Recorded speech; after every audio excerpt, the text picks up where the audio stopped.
الرحمن الرحیم۔ آج کا درس مسائل نماز وتر کے بیان میں۔ نماز وتر بھی دیگر نمازوں کی طرح ایک نماز ہے۔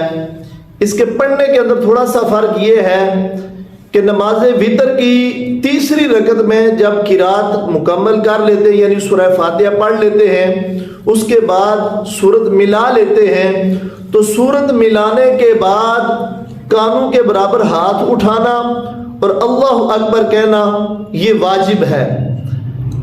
اس کے بعد دعائے قنوت پڑھتے ہیں۔ دعائے قنوت کے الفاظ یہ ہیں: اللہم انا نستعینک ونستغفرک ونؤمن بک ونتوکل علیک ونثنی علیک الخیر ونشکرک ولا نکفرک ونخلع ونترک من یفجرک اللہم ایاک نعبد ولک نصلی ونسجد وإلیک نسعی ونحفد ونرجو رحمتک ونخشى عذابک ان عذابک بالکفار ملحق۔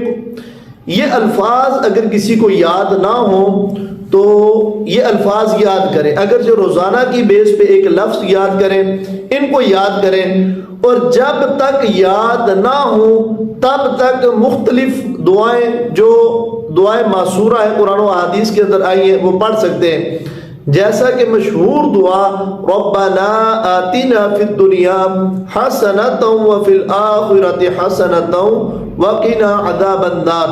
لیکن دعائے قنوت کا بھی یاد کرنا ساتھ ضروری ہے۔ جب تک یاد نہیں ہوتی تب تک یہ الفاظ پڑھے جائیں۔